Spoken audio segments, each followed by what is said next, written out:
Hey, how's it going, good people? What's today? Hey, it's wonderful. I think it's Thursday, Timmy. Is it Thursday? No, It's Friday. Friday. Yay! In honor of you, I'm going to put myself in Florida, Timmy. I'm going to be with you and Tom Cruise near the beach. Chuck, how's it going out there in New Mexico? Hey, Chuck, how's it going out your way? Chuck, can you hear us? Just barely, yes. Jimmy, it's real low. Man, can't hear you. All right, I was asking you how it's going out your way, Chuck. Oh, it's going good. We've had some cold weather down in single digits, and we've gotten a few inches of snow, but we're not nearly as bad as Texas. We had a blackout about a week and a half, 2 weeks ago that lasted about an hour and 15 minutes, but that's about it. Sounds like you're all used to dealing with when it get cold. I can barely hear you all. Turn the volume up on your phone. I got it up all the way. Then turn up your hearing aid.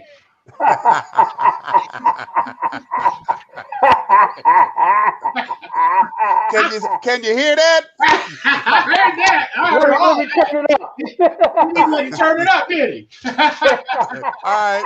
It came full volume. I don't know what to tell you. I can't control your audio levels from my end. Damn. My mic is showing that I'm pumping really good. What's your mic showing, Timmy? I ain't even checking. I'm in full dots. What's if I wasn't making enough noise, you'd tell me. Well, you can look in your StreamYard app under your camera and mic settings. Yeah. If you click on that, you can go into your audio. And you might be able to turn this up in there, Chuck. And Timmy, you might be able to adjust your audio levels if it's showing low. Ba-dum-bump. Like echo cancellation, stereo automatic. That's 1, 2. Yeah, no. I'm pushing full dots. Full dots. Okay. So again, Chuck, check your batteries. My battery is 86%. I'm good on electricity. I'm talking about in your hearing aids, man. Hey, we got no Sharima tonight? I was about to invite Sharima. I didn't get around to it. I was messing around. Okay, because I was going to say, if you're recording this, I want you to play this back. You ready? Okay, it's recording. You're fired. I knew we were going to end up talking about Trump.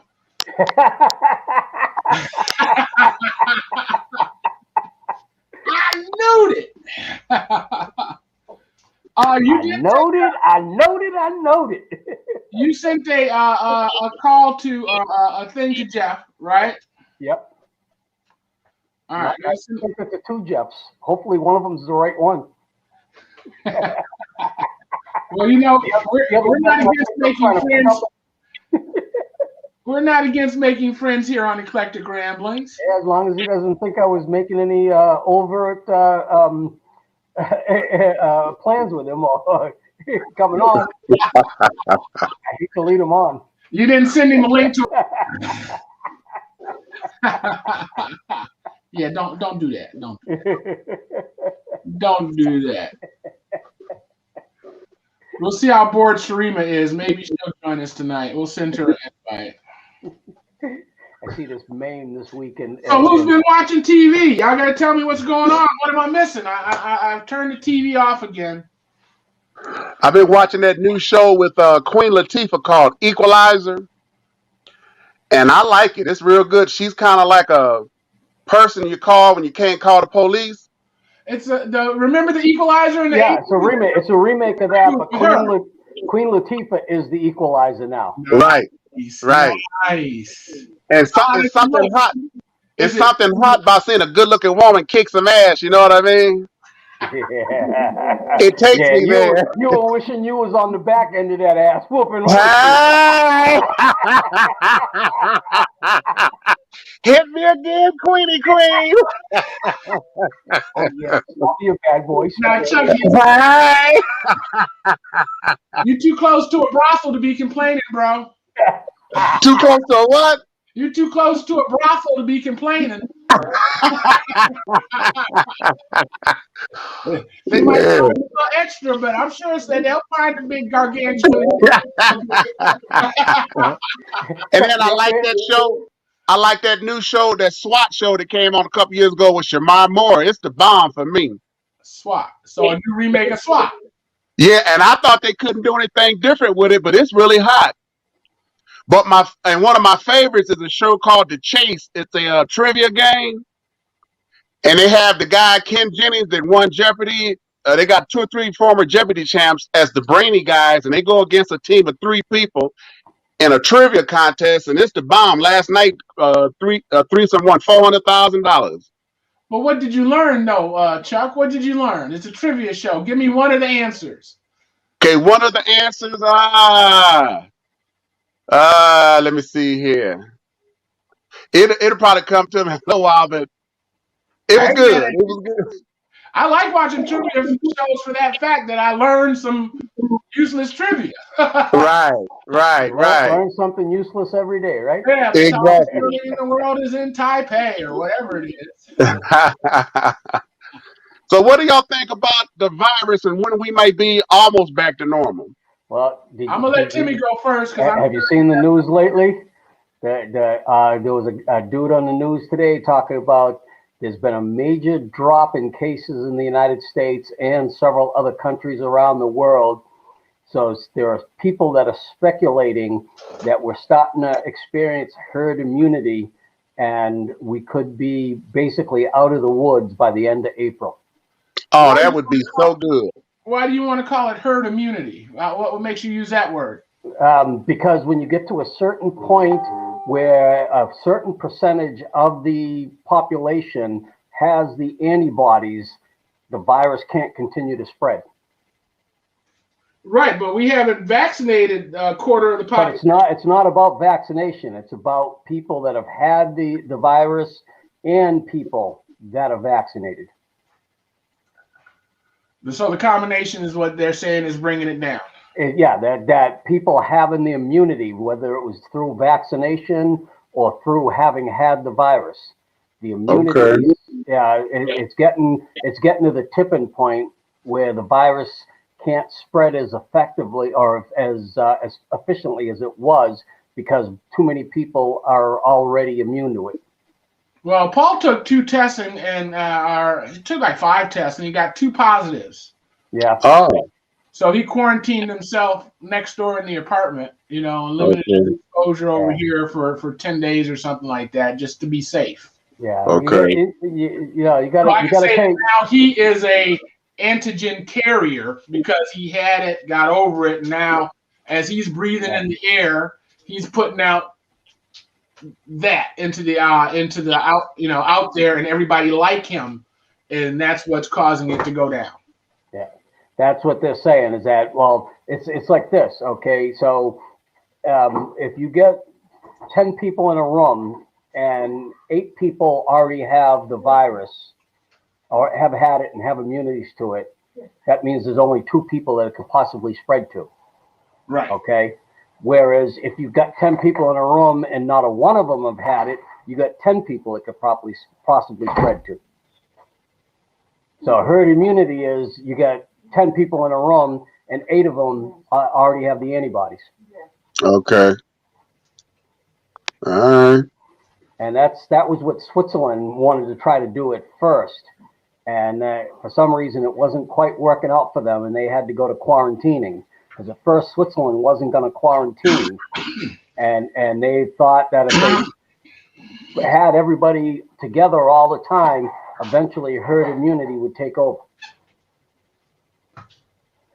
Well, wow, no, because that doesn't make any sense because everybody would get it at the same time, and then everybody that got over it would get over it at the same time, but the people that didn't get over it would already be dead. Right, but the idea is that the people that do get over it have the immunities from then on.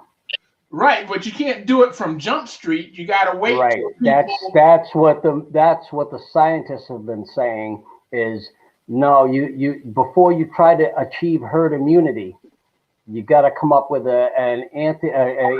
You need a herd. Well, you need a vaccine. The vaccine gives you the jump on the herd immunity.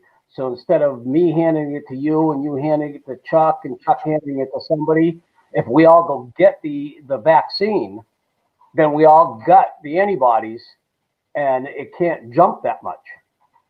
Right, but what you're saying is that the people who got it and got over it become anti-carriers. Yeah, they become. So until you have a large number of those, right, you can't institute herd immunity. That's the herd immunity idea. But like I said, the scientists said when Switzerland was trying to do it, the scientists kept saying, no, you can't just try to jump to herd immunity.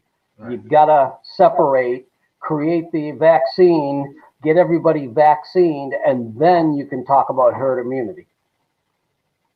I agree. It makes sense. It makes sense. I haven't been watching the news, so I don't know what the numbers are, but I know I'm still kind of making decisions.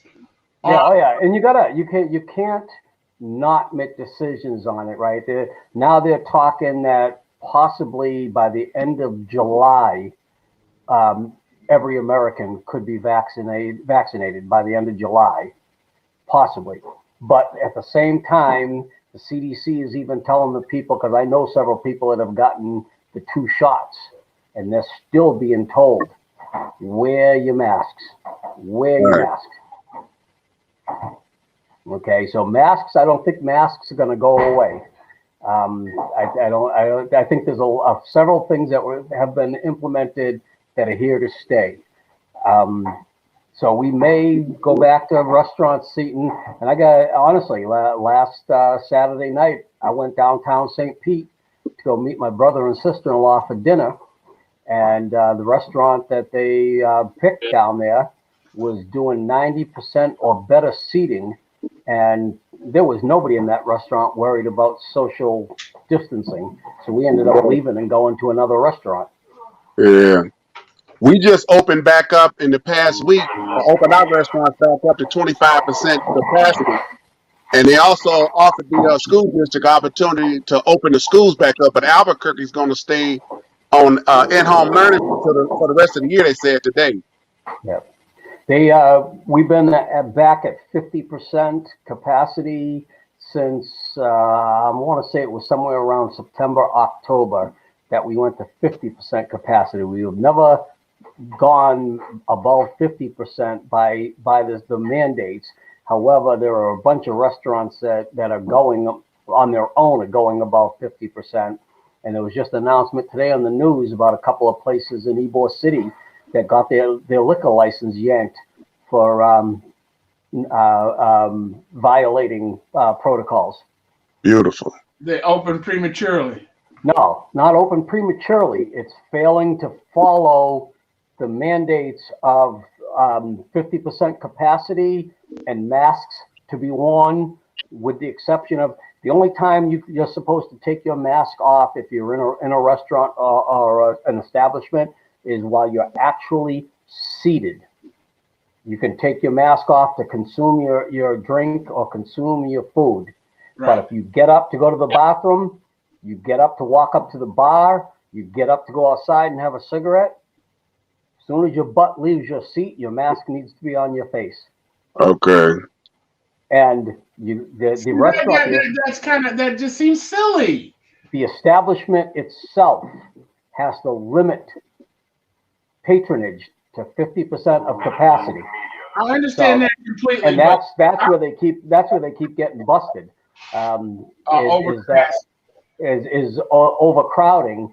And then the governor will see. The governor said it way in the beginning. The pub right off of the university that my youngest son goes to was the very first place in the state, and they were made an example of. They got caught 3 times violating the 50% capacity and need for social distancing, And the governor said, you know what? You don't want to play by the rules. You've just lost your liquor license. Beautiful. Beautiful. So I don't think it makes sense to me. If But our schools have also been have my mask off while I'm sitting at my table eating, Yep. I'm breathing. Right. And I'm breathing and I'm putting particles in the air. But if the restaurant is following the guidelines, there is nobody but people that you came in with within 6 feet of you. I see what you're saying. That's the key. That's where the 50% capacity, like my favorite Thirsty Thursday night location, you walk into and every other booth is closed. Right. Right. And so you get the booths that run along the walls and every other booth is closed. And then the tables in the middle are set diagonally opposed to the booths so that, you know, every table is more than 6 feet away from each other, whether it's a booth or a middle of the floor table. Everything's 6 feet apart. Okay. All right. Well, I guess that solves it because the particles don't travel more than 6 feet. Supposedly. Now, school's been back in session all year, since back in August. The schools have been back in session. And they've been doing, it's up to the parents. They offer a blended, a strictly online, or a strictly in-class option. And it's up to the parents to make the choice. And the school has to provide that capability. So they're doing a little bit of social distancing in the classrooms. Everybody's got to wear masks 100% of the time while they're in the school building. And everything. And my wife works at a school, and about every other week we'll get a recorded message on the phone call saying a child at the school is tested positive, but contact tracing says that there's nobody else that needs to worry about in quarantine. But I do have friends that also work at high schools that have had to quarantine because a child that they had to do a counseling session with, even though everybody was wearing masks, the child did test positive, so they had to quarantine until they were tested. Wow. But it's been working. The only question mark has been, now Hillsborough County is the next county next to me. They are the second largest school district in the state of Florida. And they're actually been warned that they may lose a bunch of state funding because of the fact that they fought the governor in opening the schools, and that delayed them getting their students in to a point where now, you know, funding is a per student basis, right? Well, now all of a sudden they don't have the students in the classroom because of the way they've been playing the game. So since they don't have the student in the classroom, they may lose some of their funding. Well, why can't they just change that rule? I mean, my thought was just cancel school for 2 years and let these kids start fresh. Have you seen what's going on around that, and the reason why a lot of states and a lot of entities are trying to? The suicide rate, the drug abuse rate, and the alcohol abuse rate amongst students has skyrocketed over the last year. It's mental health issues that are becoming the worry because of these students, and a lot of them cannot do online learning. They can't deal with it. And one of the common things I'm hearing from parents a lot that I talk to that have kids that are, you know, elementary, middle school age, is that kids are going nuts due to lack of social interaction. Mm-hmm. Oh, it's got to be horrible. It is. Kids are having a hell of a hard time due to lack of social interaction. Yeah, this is the house party times, but My thing is, there's got to be a way to solve that other than going to use a kid and play. School shouldn't be the issue right now. Staying safe should. So you just cancel school for 2 years. If you were a junior, and that we'll see you in September. You know what I mean? Did he just use a kid and play reference? House party? He sure did. It was by accident. I don't even know what I said.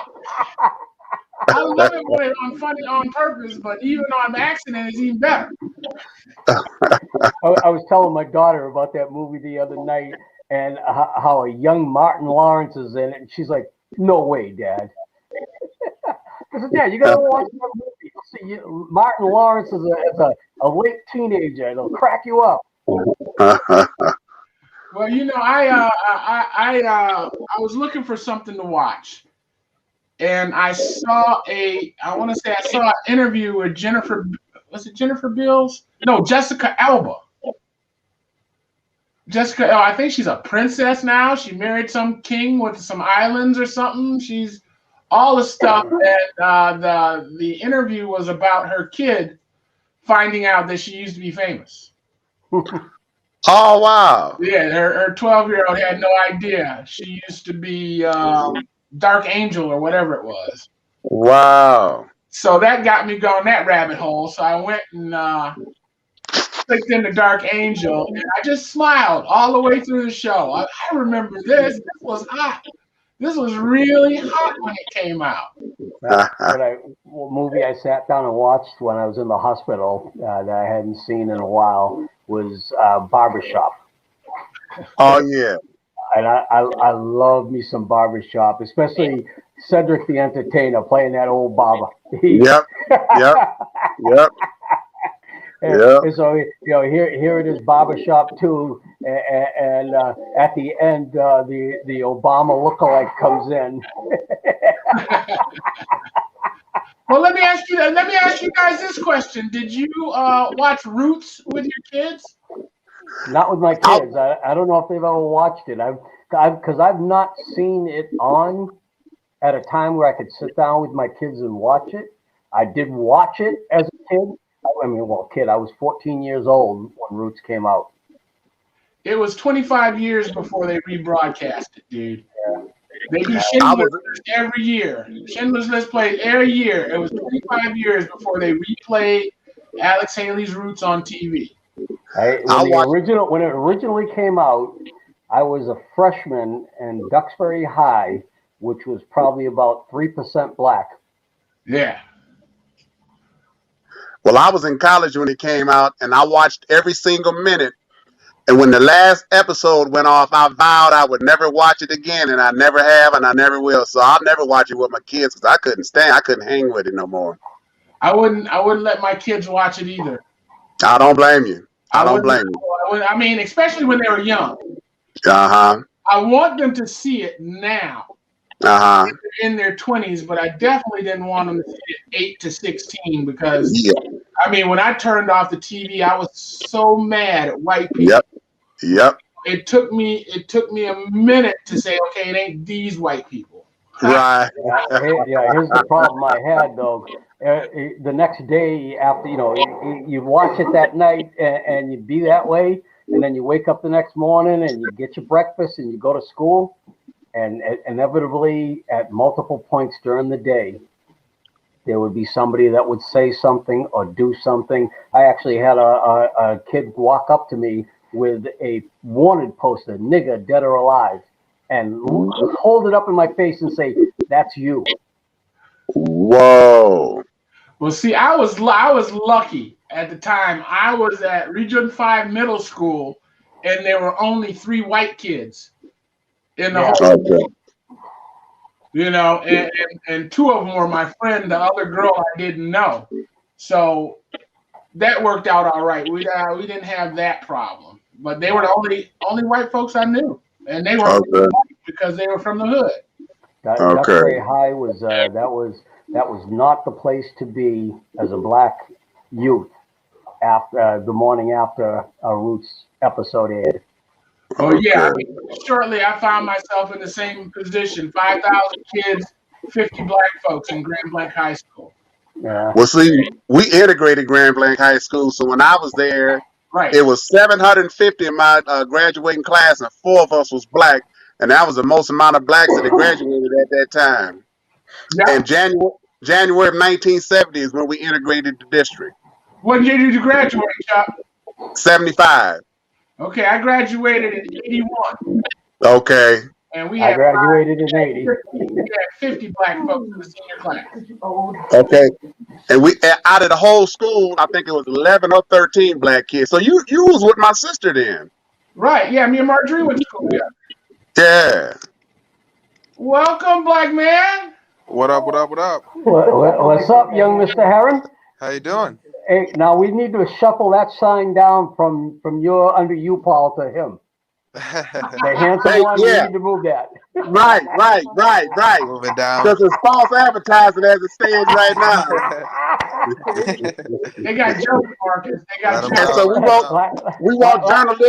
we want journalistic integrity, so take that off. Last week, Paul Jr. joined us, and I was like, I know, you set that up for Paul Jr., didn't you? You just applied to the wrong Paul. Yes, Listen, sir. all I'm comparing myself to is YouTube.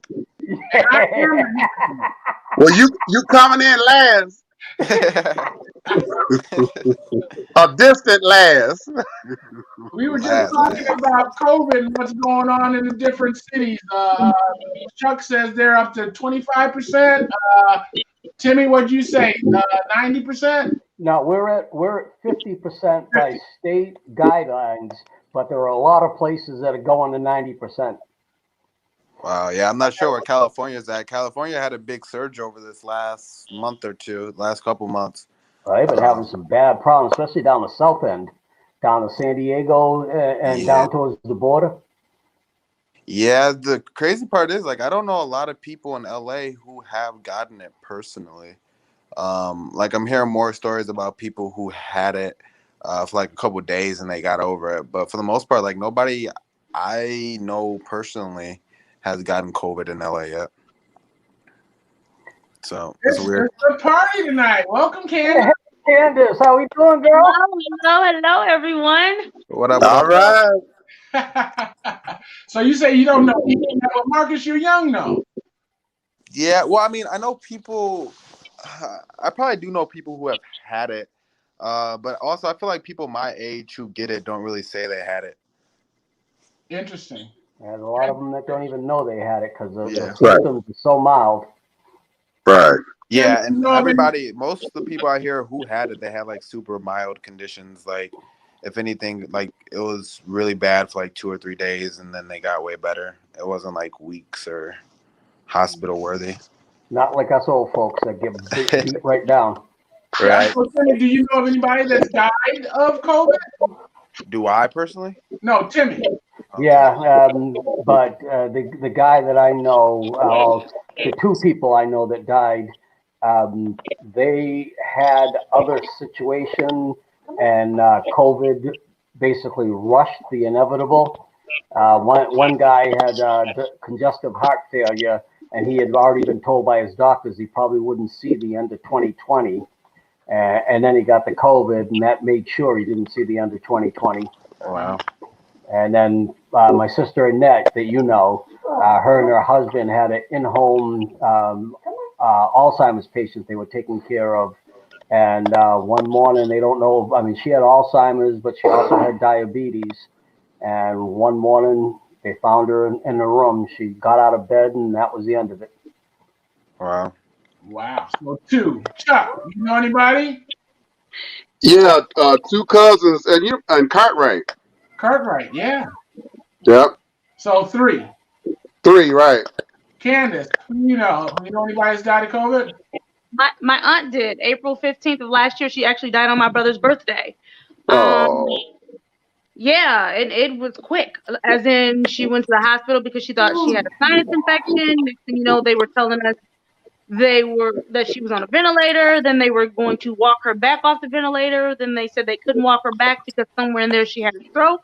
And then within of an hour or so of getting the news that she had a stroke, she died.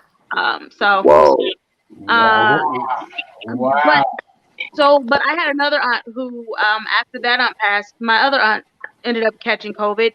She lived. And so it's just one of those things where it's like, but of course it was a terrifying thing for our family because it was just like, okay, how is this going to go? I've had cousins who had it, and because they're younger, they're in their 20s, kind of late 20s. It was like Tim said, for them it was mild. I've had some people that I know, really good friends in their 30s that have had it, and it was a little bit rougher for them. But yeah, I think that because my aunt was in her 60s, so it rushed in and took her out. Her husband and they both had it. He ended up only having to be on oxygen though, so it just affects everyone differently. One of the things that they realized, and it was probably shortly after your aunt passed, was that the respirator was actually causing more deaths than it was saving people. So they stopped using the respirator as a treatment because of that. I don't know that they completely stopped it in Michigan though, because I had a really close friend. His brother died about a month or so ago, and they had put him on a ventilator, and he ended up dying when they did that. And I'm with you, Tim. I thought that they, for the most part, had learned not to do that, but they still do that here and there, which is very interesting. Yeah, that's because well, I remember during the summertime, because my sister Annette got it, and like I said, she was taking care of that Alzheimer's patient. So both her and her husband had it, and the patient had it. And yeah, my sister Annette FaceTimed with us while she was in the emergency room, and she was having a really, really rough time about trying to breathe and just talk and whatnot. And her husband ended up having to go on disability because his lung capacity was so reduced he couldn't go back to work. Oh, wow. I think that's another thing that they don't necessarily talk about. I have a really good friend that had COVID, and now as a result of that, she has like a monitor in her heart, her lungs are scarred. It's another thing they probably need to talk about more are the long-term effects of it. It's crazy. Yeah. Well, the good thing is that researchers are saying that evidence is pointing towards eventually the lungs do start to regain strength. So the people with the reduced lung capacity, there's some good prognosis for, but it's some of the other people that have other issues. I was seeing something the other day about prolonged COVID and a study going on over in England with people that have been sick for almost a year with COVID and they can't seem to get over it. Wow. That sucks. So we were just Marcus was just joining us, and we were talking about COVID. He's in a unique COVID situation right now. Marcus, let him know what's going on. I guess without saying too much, I got picked up on a TV show that is shooting. Hold on a minute. I'm hearing somebody's pornography. Somebody have a TV on? Mine's quiet. All right, I figured it was Chuck, but he's muted himself, so I'm not gonna accuse him of that. Okay, go for it, Marky. Yeah, I'm working on well, I just got down to the Cayman Islands yesterday. I'm down here for 2 months working on a show, and a part of us coming to the Caymans, we have to do a mandatory 14-day quarantine. So I started my quarantine last night. Technically, today was the first day of the quarantine. But yeah, 13 more days here in this lovely hotel room of mine until we get the all clear. And then we can start production on this show. So we're all just kind of hunkering down, waiting for this quarantine period to be over so we can get to work. Nice. Yeah. Nice. Well, me and Angie were just talking last night, and I think we know like 8 people that have passed of COVID. But, of course, they had underlying conditions. And Cartwright was the very first one to go. And that was a shocker. Chuck and I both know Cartwright through Jesse Peck. And I guess the Cartwright was up there. He might have been 60. I think it's a year too, but I'm 63. He was in my age group. Okay, all right. So yeah, he might have been up there, but like I said, the first folks were the experiment.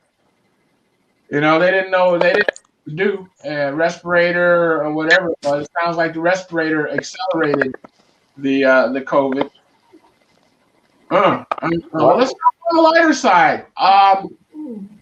How are you guys doing events? Is everybody? I mean, I know Chuck is retired, so he's not in that world. But what are you doing? What are you doing to entertain yourselves? Has anybody paid for a cinema release movie? No. No. No, I got Tubi on my phone, so I watch Tubi and YouTube, and that's about it. And it free TV, so that's about it. So, what do you think is going to happen to the movie theater when we get back to it? Is it going to go back?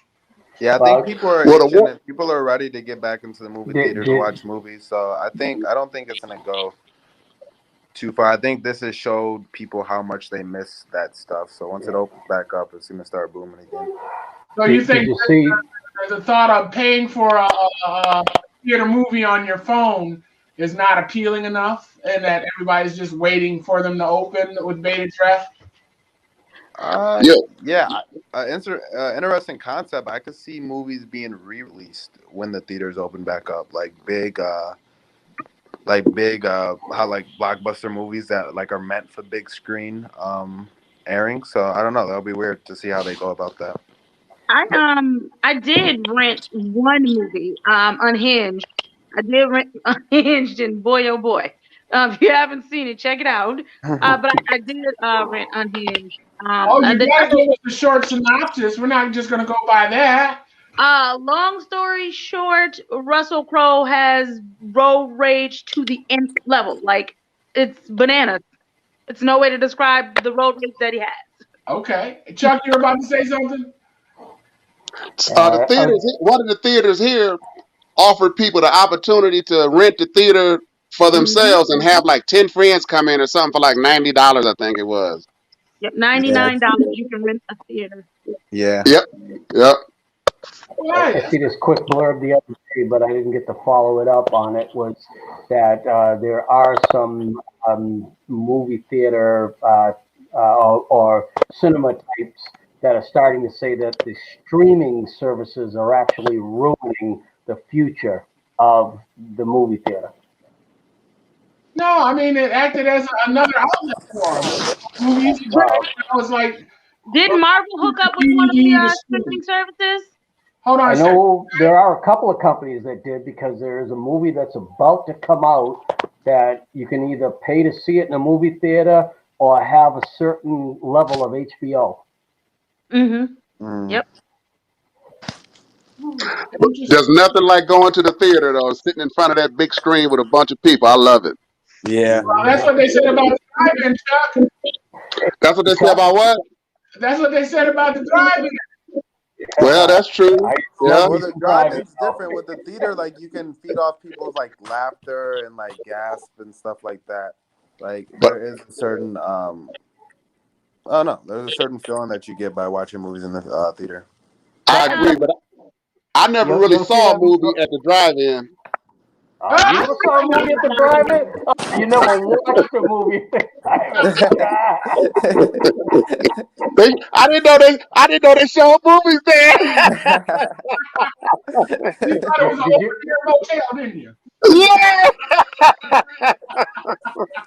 Did you ever see Rodney Dangerfield's Back to School? Yeah. All right, so I went to see that movie on a first date.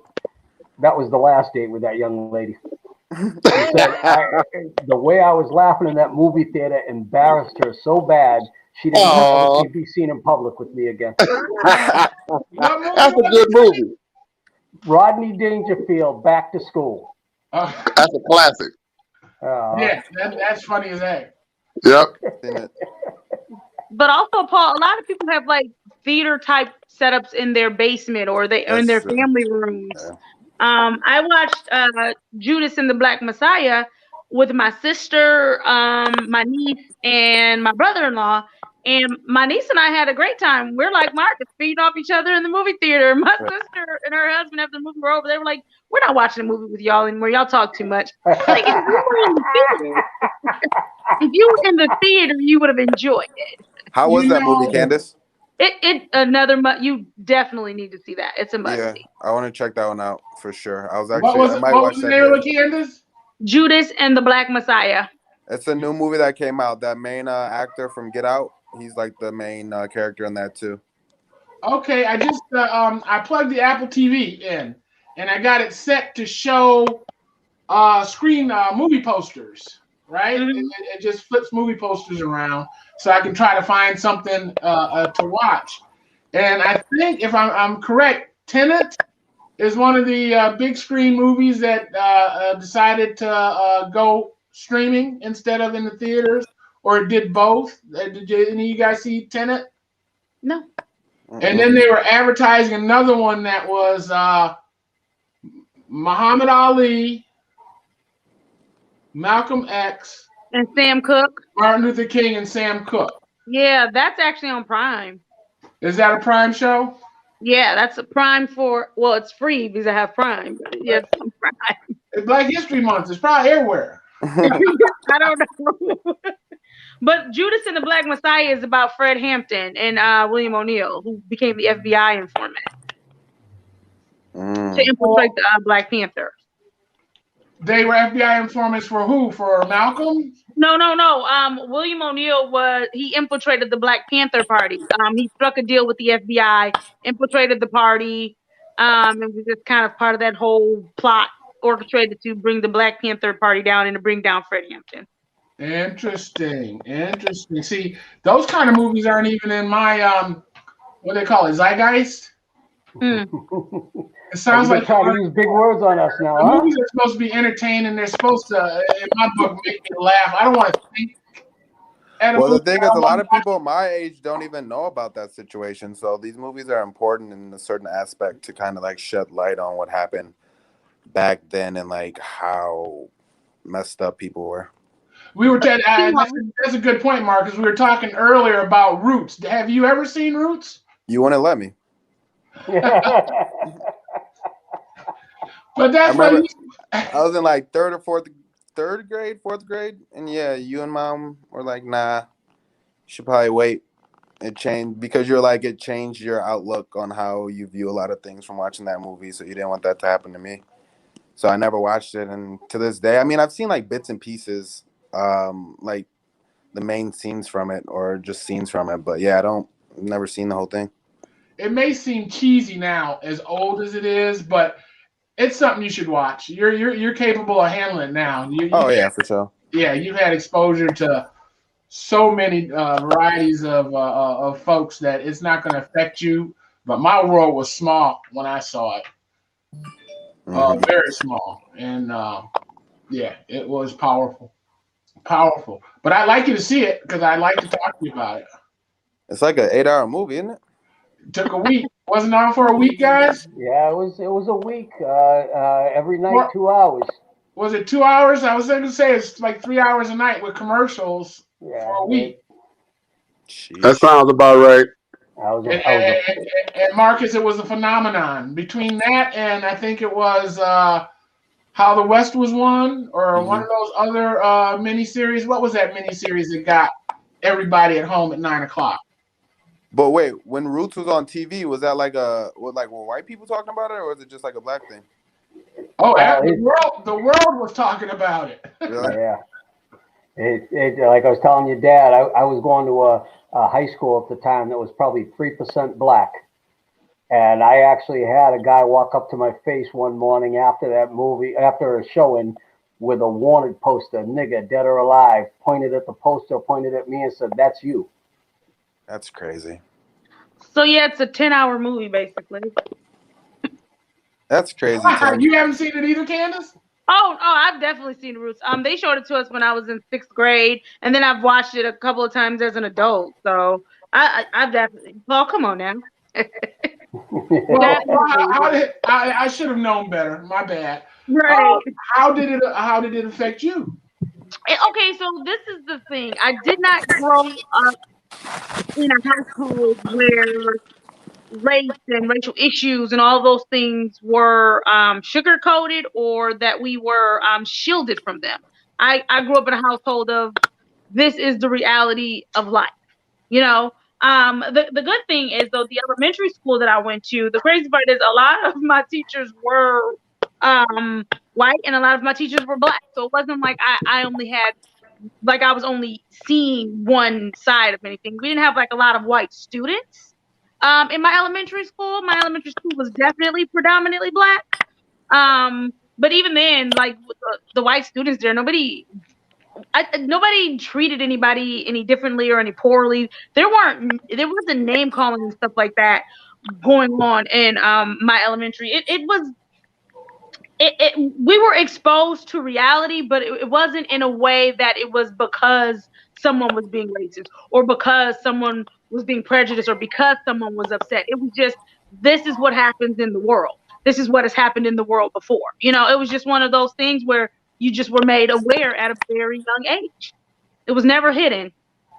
So Right. for me, when I saw it, it was just like, dang, these people are nasty. But and I think nothing can ever truly prepare you for the reality of what slavery was. You know, you can talk about, you can have as many conversations as you want, but I think that once you really begin to dive deep into a research, see movies and stuff like that, that it does a whole different thing. But what I'm saying is, it wasn't like a huge, oh my God, I can't believe people actually acted like that. It was just more so one of those things of like, dang, like my mind couldn't grasp the reality of what it really was. And then as I got older and learned more about the atrocities of slavery, even now I can see or hear something, even in my adult life, knowing how disgusting slavery was and the actions that people took during slavery, and I will still be taken back by it. So it's just one of those things where you can't imagine somebody being so inhumane. And Right. it doesn't matter how much you know it or you see it or you hear it. It's always still jarring. That's what blew my mind, that Tim, you just said that story, because I figured that like having them see that would like give them empathy and kind of like open their eyes to like Nope. the situation. But the fact that he came to school that morning ready to do that is just crazy. Yeah, that's the thing, and that's the thing that I always tell people. You know, people think that the Boston area, oh, it's so cool. Everybody is so enlightened, and no real. Boston is one of the most racist cities you will ever spend time in, and the worst part is a lot of time it's not in your face, so you don't see it coming. It sneaks up behind you and hits you in the back of the head. Unless you When Bill Russell was playing for the Celtics, somebody broke in his house one night and spread feces on his walls, and he was a superstar basketball player in that city. So I agree with don't matter. Yep. Well, Bill Russell, he Yep. was playing in like the 70s, 80s. I mean, that was 50s a and rough 60s, time. yeah. The 70s, Oh, was it 50s, I can 60s? tell you, trying to come 56 and early 70s. trying to make your way through Boston. If you got caught, being a black man in the wrong section of Boston, you were gonna get killed. Wow. I think the crazy part is that, I mean, that's just still kind of what America is now, though. Still, I mean, there are parts of Michigan that it's just like yeah, we still have sundown towns in America, whether we want to admit it or not. I think we have 4 years of a presidency that showed us that, look, this is what it is still. And you have some people that will fight to hold on to that belief. They will cling to it. They feel like this is how they will survive, and it's the craziest thing. But I mean, it's just, it is what it is. And I think the best way to deal with that is to not act like it doesn't exist. Right. Yeah, and I'm with you there, Candace, and I understand that the difference that I have. See, living down here in the South, if you walk in the wrong neighborhood or you encounter the wrong person, they're not gonna, be behind your back with a knife stabbing you in the back. They're gonna be right up in your face, and you're gonna know where it's coming from. In Boston, it's the opposite. People will smile in your face the whole time they're stabbing you in the back. That's how I California is. tell people this story all the time. I was working for a big trucking outfit, and had this young white guy come to me one day and say to me, "Hey, I want to get my Class A CDL. I want to drive the 18-wheelers, but nobody else will work with me. Would you work with me?" And I said, "Sure, no problem." First thing the big boss says to me is, "Any day you're working with him, you're off the clock. I'll let you use my truck. I'm not going to pay you for it." I said, "No problem." I trained this kid, get him down, get him his Class A driver's license and everything else. He's good to go now, but the company says to him, "No, we don't need any more tractor trailer drivers right now." Next thing I know, I'm hearing from people, he's telling everybody, "You're just a token hire." He's calling you a nigger, and all this. And this is from a guy that I helped when nobody else would help. Mm-hmm. That's crazy. That's how things are in Boston. You never know where it's going to come from, and a lot of times it's behind your back, and it's people you think of your friends because they smile. I've had friends come to my house for a party and walk out and say, "Hey, my dad's coming to pick me up," and he said, "All you guys smile so he doesn't run any of you over." Wow. I didn't think that was a problem. I know that the first time I ever went to, because I've been all up and down like the East Coast and all of that. I've been a couple places west or whatever, but I had never really traveled down south. And I remember the first time I'd actually ever went to Georgia was when Stacey Abrams was running for governor. And so we went to go campaign for her. And I remember talking to some of the people that live in Atlanta. And they were saying I don't know how the conversation came up, but he was just like, "Oh, you all are from Michigan. How was that?" And we're like, "Oh, it's cool."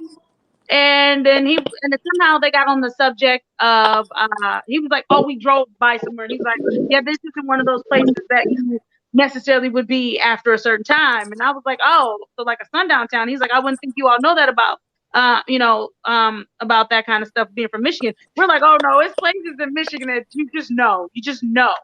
And they're not that far from Flint. It's just some places where you just know." And he was like, "But it's different up north because," and it was like what you were saying, Tim, they'll smile in your face, they'll pretend like they like you. And he was like, "But he's from the South. And so it's always been blatant and in his face his whole life." And this guy was like 25, 26 saying that his whole life it's always been blatant. And I was like, "Dang, that's crazy." And he was like, "Well, I prefer them to be blatant rather than me believe they like me and they don't." And I was like, I guess I never really had to consider that because I've just always had to deal with it being kind of covert.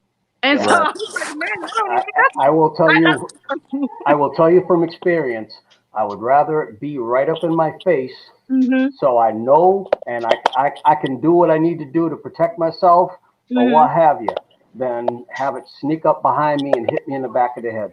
Yeah. So here's what we do.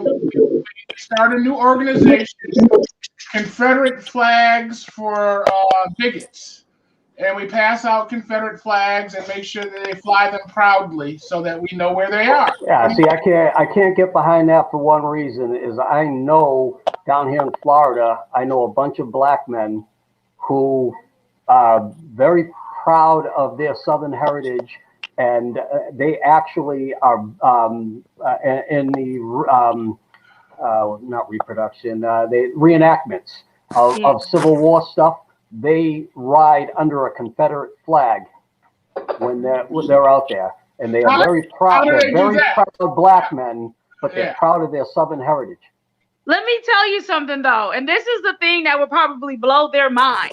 And they talk about that flag, and that flag represents their heritage, and that their ancestors or their relatives or whatever fought in that war. And it's like, I don't think you realize that they were fighting in a war to be kept as slaves. And people can say whatever they want about, no, that's not what the Civil War was about. If you read every single state's reason for seceding, and Paul, I did, if they put it in writing, it was plain as day. They were leaving the Union because the Union would not back them up in what they felt was their right to have slaves.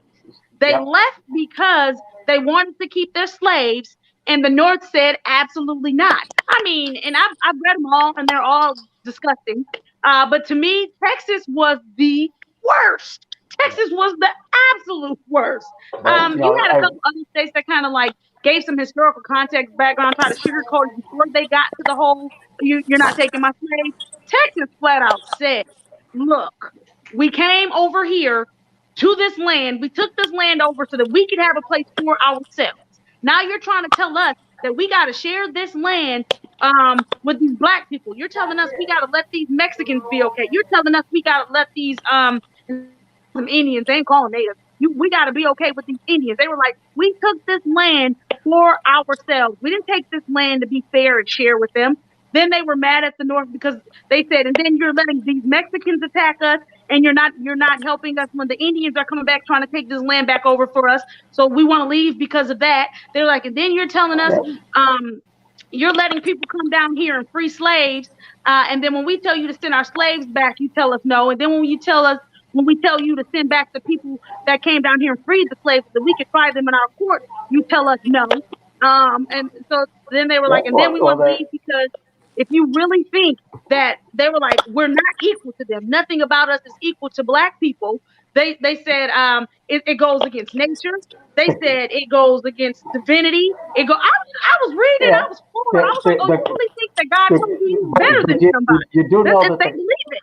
You do know that the Constitution almost didn't happen for that same exact reason. We hold these words to be self-evident that all men are created equal. There had to be an agreement in the background that did not apply to black men. That white men were equal, but a black man was only 3/4 of a white man. Okay, that was the Constitution of the United States. Oh, wait, Timmy. I think what Candace is trying to make is these folks that are flying the Confederate flag. Right. They flying the white folks halfway justify it, but the black folks, by flying the Confederate flag, are saying, "Hey, I support slavery, and slavery should never have been abolished." They have their different reasons, and I've never questioned any of them on their reasons why.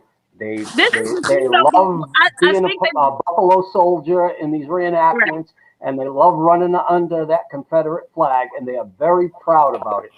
But you have the white people who are very clear because that kind of stuff is taught and it's passed down. So they're clear on what they're saying when they say my heritage. And they're clear on what they say when they say the South shall rise again. They're clear on all of that.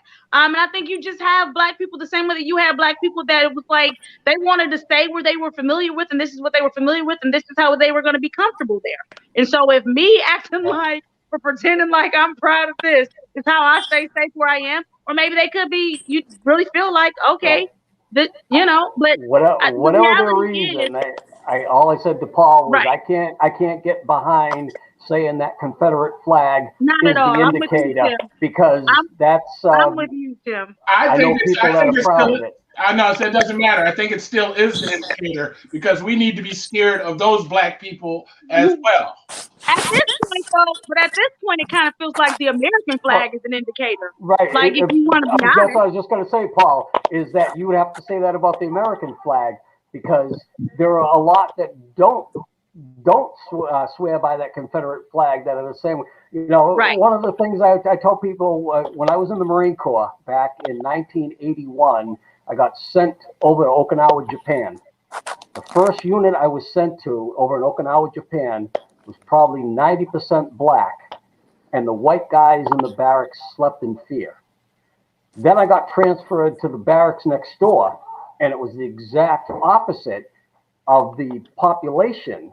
However, the black guys didn't sleep in fear. And it was the weirdest thing that this was going on like this. But I'm going to tell you that the vast majority of the black guys I knew in that first barracks were from big cities and northern cities.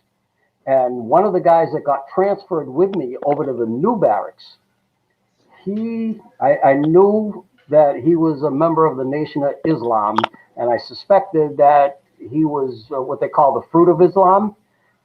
He did not like being in that 90% white barracks. And after about 2 weeks, I come back to the barracks one day, and he's gone. And I said to the platoon sergeant, I said, "Where is he at?" "Oh, well, we got a phone call from the Red Cross, emergency leave. He's gone back to L.A." And I said, well, you might as well cut open his wall locker now and inventory his gear because he ain't coming back.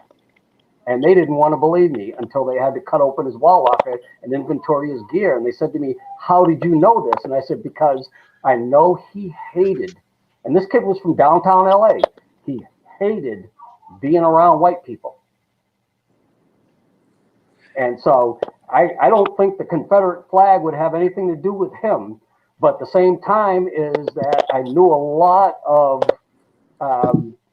very prejudiced white guys that the American flag was their flag, not the Confederate flag. Right. It's all about attitude. I think it's that way now. I think that I agree the Trump Republicans have successfully taken that American flag and made it mean exactly what that Southern flag means. I won't say the Trump Republicans because I'll say it existed well before Trump. Oh, no. Oh, I'm not saying he started it. I'm saying he gave them permission to be bold with it again. So well, I don't want to end on that note. I want something to watch. Nobody's watching any sitcoms. Are you watching WandaVision? Yes, kind of. I think I watched I binged the first 5 episodes or whatever was out there. You gotta see 6 and 7. 7 was released. You gotta see it. Okay. I'm still mad that Mandalorian isn't back. So I haven't watched Mandalorian. Yo, Candace, watch it. It's super good. Okay. Like, I'm not like a Star Wars person. Like, I don't know the movies like that, but like the whole reason why I watch Mandalorian is because the production aspect of it. I don't know if you guys know, but they use like this new technology where the whole TV show was shot in a studio in California, and it was all LED walls. So the whole studio was like a circular LED wall, and the actors would be in the middle, and then they could change the LED wall to display any setting, like the Mojave Desert, like mountains. So like it's a new technology to be able to like shoot in insane locations without having to be at the locations. And Mandalorian was like the first TV show to kind of utilize that. So I watched it. As an actor, would you rather really be in the Caymans or have it simulated that you're in the Caymans?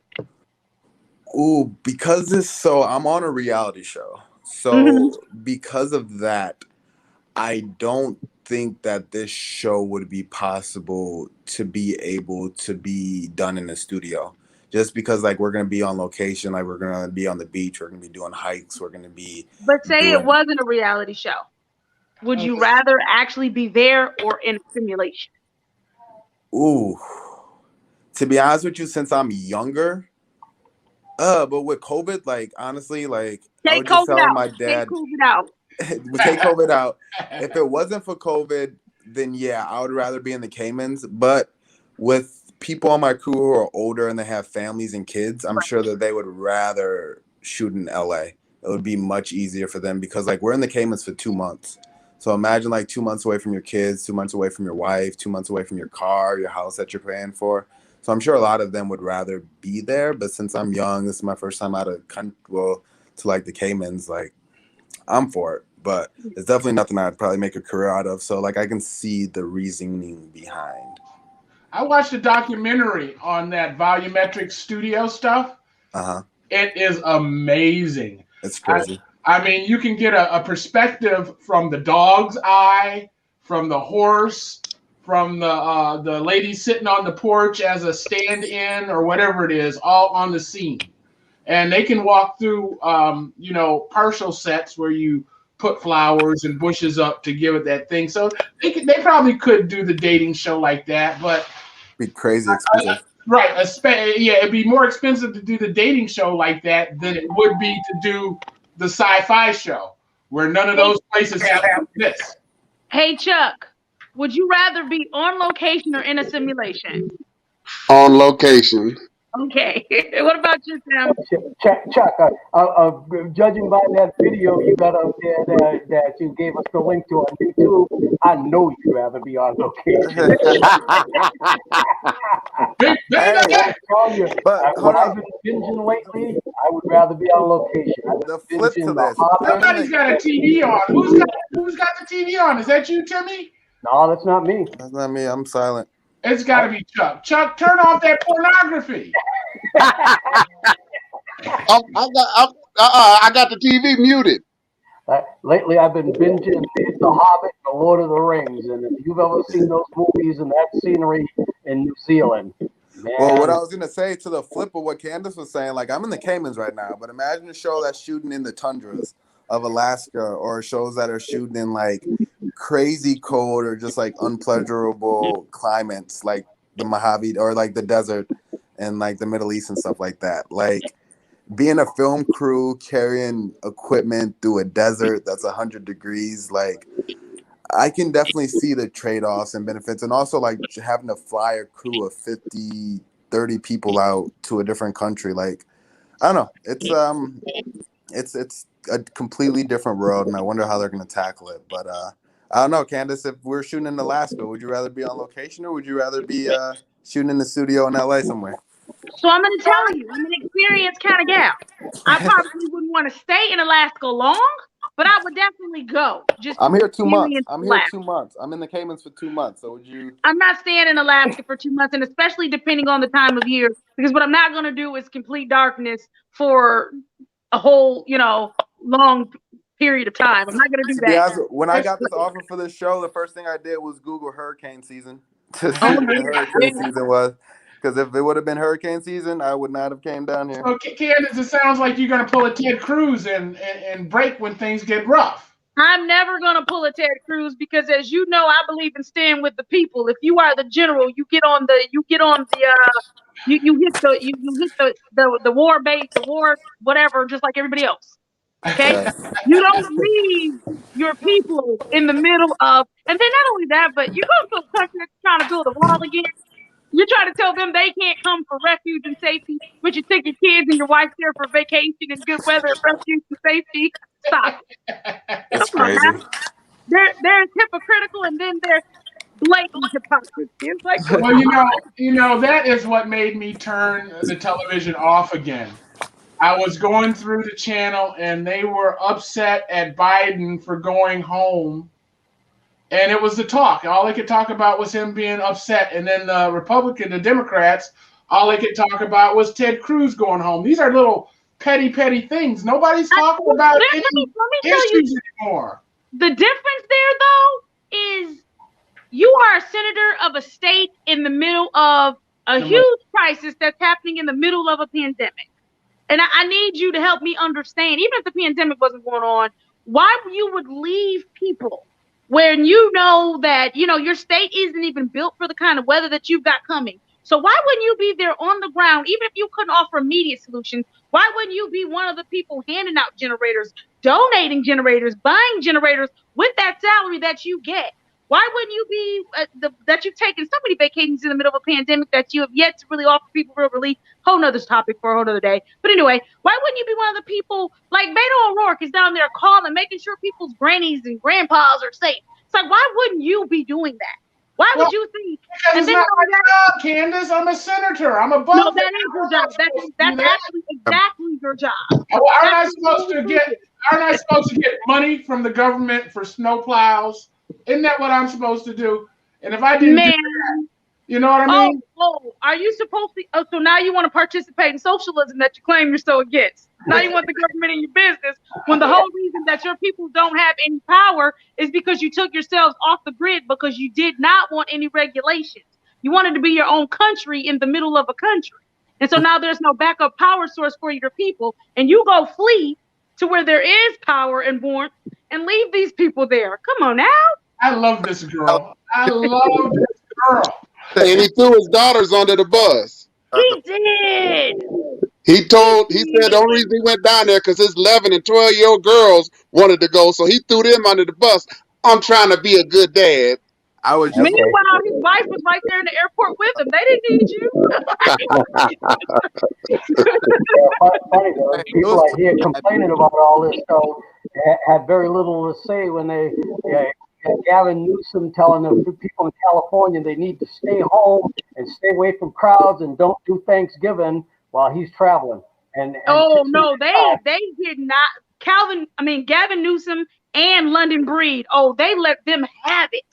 Yeah, They let them have it. California hates Newsom, man. Like, But the one that I'm really enjoying now is watching Mario Cuomo up there in New York. Man, talk about throwing people under a bus. He done thrown every hospital worker and nursing home worker and all the other politicians. He's thrown everybody under the bus except for himself. Yeah. No, did you see like a couple of the other elected officials were like, we were definitely on calls with the governor and he wouldn't let us off. And This dude Wynn, this Democrat up there, he's pissed. He says, we had the hospital ship, we had all this over here, and instead he sent those patients back, and one of my uncles was one of the patients that died. Yeah. He said, and then the governor calls me up at home in the middle of the night and starts threatening me that I better get on board and I better take back what I'm saying. He's like, no, I am not getting on board. I think a lot of the governors, if you pay attention, a lot of the governors are in deep water for how they handled the nursing homes. A lot of them. It's not just him. There are some now. The governor of Florida was one of the few. He may not have handled everything well, but he definitely made sure that we weren't sending positive patients back to nursing homes. So that's what happened here. I missed it. Yeah, and in New York, Cuomo, he's trying to say he didn't issue the order. But if you remember how things were, they immediately dispatched a Navy hospital ship to New York, and they built out a temporary hospital in a big convention center. And both of those places, every bed went unused. Well, what they found out was that Cuomo was given the instruction that they were to send those elderly COVID positive patients back to nursing homes because he didn't want to take advantage of the Trump provided hospital beds to isolate them. So then what made it worse, though, was a couple of months ago, one of his aides in a conference call with a bunch of state Democrats actually admitted that they lied to the federal government about the number of elderly COVID patients that actually died in nursing homes. See, this is the part where it becomes the whole partisan politics and the party politics and all of that, where the huge problem comes in, right? Where it becomes, and it's just like, it's so crazy how much of a gang the red and blue is in this country, right? Oh, yeah. Because now you run into the fact that you're denying care and help to people because you don't like who sent it. When you need to get over that. I don't understand why elected officials don't understand that you are the front line for your people. And your only thing, bottom line, is how do I take care of my people? That's my thought process. That's it. That's not the worry no more, Candace. The worry now is, oh, this came from someone I don't like. I don't care. If this is going to secure the lives of my people, then that's what I'm worried about. Or even if, because I think that's a lot of, and I hate to bring it back to Flint, but that was the biggest problem there was you had leadership that didn't recognize you are our front line. And that means even if you are supposed to defend us against the state, you are supposed to defend us against the federal government. Your job is to stand, young people phrase, sorry, but it's to stand 10 toes down for us. And if that means you got to take on the state, then you take on the state. That means you take on the feds, you take on the feds. But your first allegiance and your first priority should be the people that voted you in, that elected you, that you swore, you would look out for. I wish that was still the case. But today, if you want any aspirations in politics, the first thing you need to make your decisions based upon is how do I make my party look better than the other party? Then the next question is, how do I make myself look good within my party? That's how you make your decisions. You don't make your decisions based upon anything else first if you want to go anywhere. Well, how does that make you look good, Timmy, leaving all those hospital beds empty and the ship empty? Because what made it look good was, to Democrats, Cuomo was looking very, very, very damn good, and he was even being talked about as running for president coming up, okay? At the beginning of it, yeah. Yeah. That's how that makes him look good, because he looks good amongst that. But the problem I say in this was the fact that somebody on his staff admitted to fellow Democrats in a conference call that they lied to the Department of Justice. And one of those people that heard that is a person who still has the integrity that Candace was just talking about, and said, no, it's got to be the constituents first, not the party first. Right. And I think what happened was you had a lot of governors that gained popularity during this, but I don't think it was because, and Tim, it's like you said, it wasn't because it was like known that certain things were being rejected or not being accepted. I think it was because everyone was frustrated with it looking like the federal government had no plan, and these people were looking like they were standing up to that federal government. They made it had the appearance that they were doing exactly what I said, and that is looking like they were fighting for the people. It gave that appearance. And that was the appearance. Yeah. And to the point where Cuomo and the mayor of my city, St. Petersburg, actually teamed up to try to make, because Cuomo's popularity was so high, the mayor of my city teamed up with Cuomo to try to make the governor of Florida look bad. Because they wanted, he didn't really need any help in looking bad. I'll tell you, you may not have liked what he did, but I think he did a lot better of a job. Now, when they did the comparison, like they did the comparison against a couple of other states, and they said, you know what, two governors that took different tracks both got the same results. So neither governor was proven right or proven wrong, but Cuomo came down here in Florida and started playing around in the cities that are run by Democrats.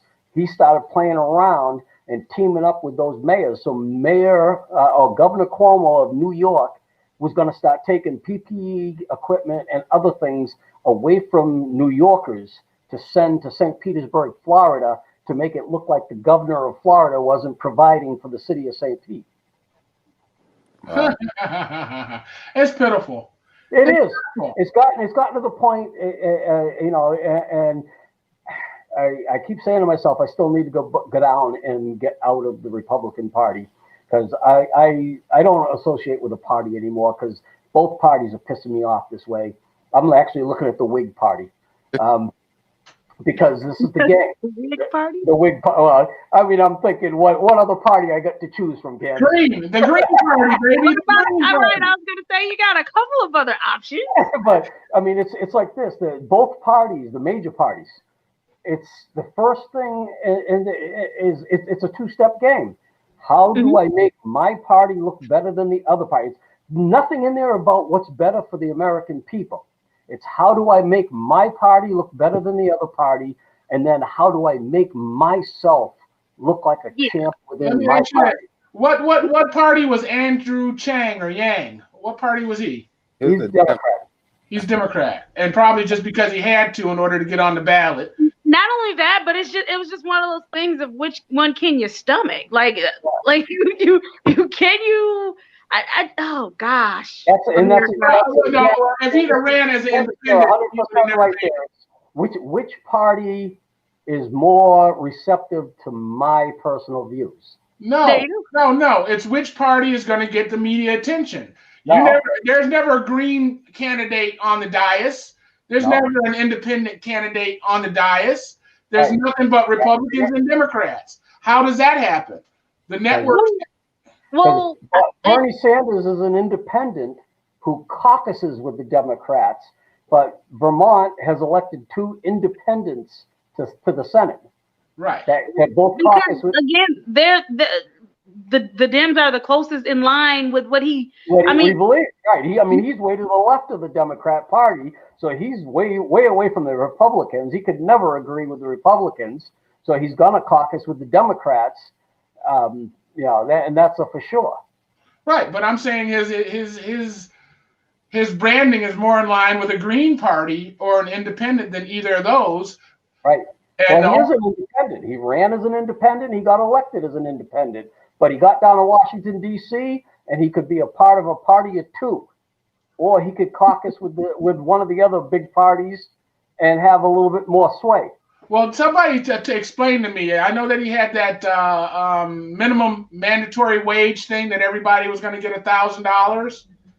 Well, he's the other part of it, and that's off on the side right now. The thing that they've been really pushing for here lately has been the jump to $15 per hour. But hey, Tim, did you see that they are trying to tie that into the COVID relief bill they just proposed? That's what I was just going to say. If I understood what I heard correctly today, they did have it in that COVID bill, but Biden is trying to pull it out because somebody has pointed out that they're trying to, you know that in order to get anything through the Senate, you're supposed to get a 60 vote cloture vote before you can bring it up for debate. Mm-hmm. You have to have 60 votes for cloture. Well, they're using a trick called reconciliation to get this new COVID bill to a vote without having to get 60 votes for cloture. But there's a problem.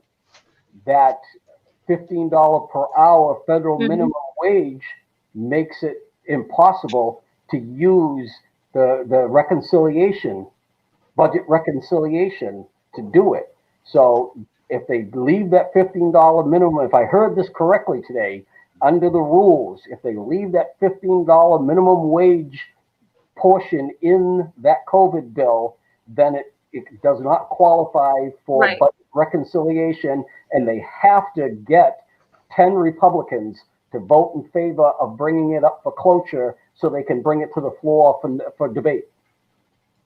It makes sense. I would think that the 15 could stand alone regardless. It doesn't need to be hidden in the COVID bill. Just put it out there. You know what I mean? But then I guess how much of that is designed to stop traction on the COVID bill? Like knowing that, because a lot of those people have been here 30, 40 years. So how much of that turns into grandstanding to make it look like, well, we tried to get y'all this money. We tried to get y'all this $1,400, but they wouldn't let us. Right. Well, that could be very well, because a lot of people said that this bill could have been passed back in July or August if it hadn't have been for grandstanding for the elections. That makes sense. I'm sure the elections slowed everything down. I mean, I think Trump as much said it. Yeah, I mean, there was a lot of things that could have been dropped out and could have been put in a separate bill, but there was a lot of stuff, like they didn't even need to grandstand. The writing was on the wall for Trump. It was a lot of stuff that people, I think that, I guess to a point, because they needed to make sure that they shored up a little bit more of those suburban mom votes of making it look like he's leaving y'all hanging during a pandemic. So I guess I kind of see it from that angle. But for the most part, the writing was on the wall for that guy. Like that was a done deal. But I can see how that might have shored up a few more, taken a few more of the suburban mom votes, because one of their biggest concerns was the fact that he did not handle the pandemic correctly. So I can see that. Yeah. So the game is always is not about us. The game is always how to make my party look the best and whatever this is happens. why So I'm telling y'all gotta watch Judas and the Black Messiah. Then you'll understand. See, you were reading my mind, Candace. I was just about to ask Chuck, how did we get off on this tangent? And it started with Mandalorian and WandaVision. And whatever you got going on in the background is causing the interference. I'm gonna mute you again. There it goes. We lost Marcus, so I got his name there, but I don't know if he lost his electricity or if he turned off his camera. And you know, I'm curious either. I thought he just got up to do something and was coming back, but when I was talking to him earlier, we had internet issues. Yeah. He was staggering, but he was looking really good the whole time he was up here. So I'm gonna. That said, Tim. That said, Candace. I'm gonna watch WandaVision. right. Because all of this was about WandaVision. you want to hear something I heard that had me cracking up just before I got on with you tonight, Paul? What you got? I was listening to a stream from the Pinellas County is where I live in Florida. The Pinellas County Black Republican group. And I'm listening to this stream, and one of the guys talked about the fact that they tried to organize a rally in Tallahassee and got contacted by the FBI because they were a Republican identified group trying to rent buses to transport people from all over the state of Florida into Tallahassee, until the FBI found out this was a bunch of minority Republicans that were heading to Tallahassee and had no plans of going anywhere near the state capitol. They're just getting a free bus ride. I ain't mad. No, they're going to do a rally in Tallahassee, but not at the state capitol. Paul, I noticed your name keeps changing.